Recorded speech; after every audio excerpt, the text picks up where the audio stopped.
A sad morning,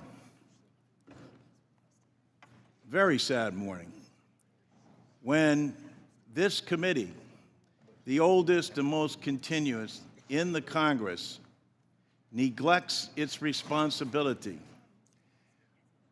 and essentially holds this hearing today to block any further discussion. The men and women on this committee are good people. They're honest and caring people.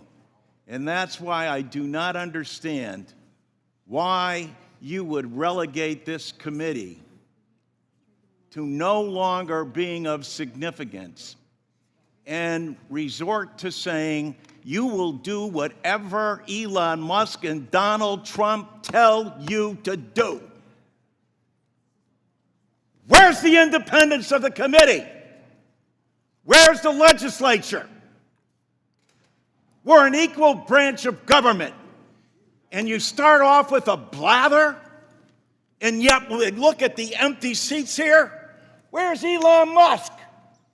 I'm sure he's a genius and is a very credible person because of the wealth he's accumulated. But that does not put him above the law or the responsibility to come before this committee in this Congress.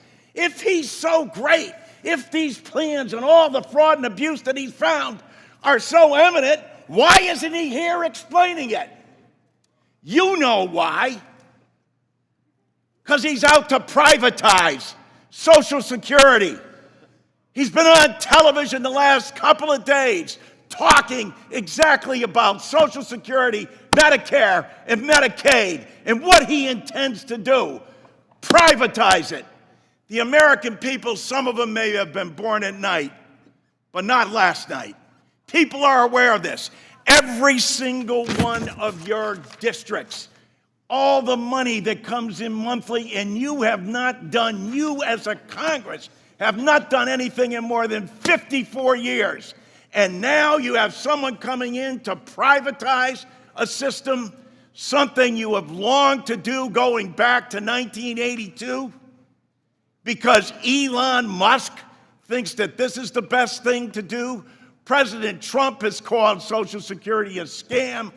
Elon Musk, as Mr. Neal said, called it a Ponzi scheme. Ask that of the people in your district. Ask that, Mr. Smith, of the more than 198,000 people in your district who rely on Social Security, and you won't even let the person who's planning to privatize it, who's telling the big lie in front of everyone, in bold as he possibly can, saying, this is what we're going to do. The Congress is in our back pocket. We don't even have to come before them and testify because we control the House, we control the Senate, and we control the presidency.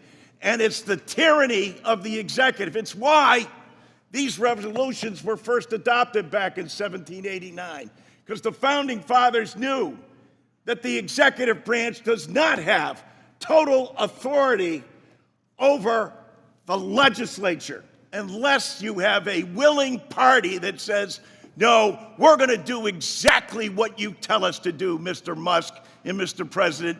It doesn't matter to our constituents. It doesn't matter how much money they are not going to receive. We're not even going to tell them the truth about what's going to happen to them. And every single one of these districts where they're being shut down and their personnel, and as Mr. Neal said, Dan, after you cut and eliminate the people, say the agency isn't responding accordingly. No other agency operates for under less than 1%. With that, they administer to over 70 million people in the nation's #1 anti-poverty program for the elderly and children. Shame! Shame! Can't bring people in front of this body? If he's right, if they're so good, if they're so just, why aren't they here telling the American people about it? They're not, because you know the truth. It's about privatization. I yield back.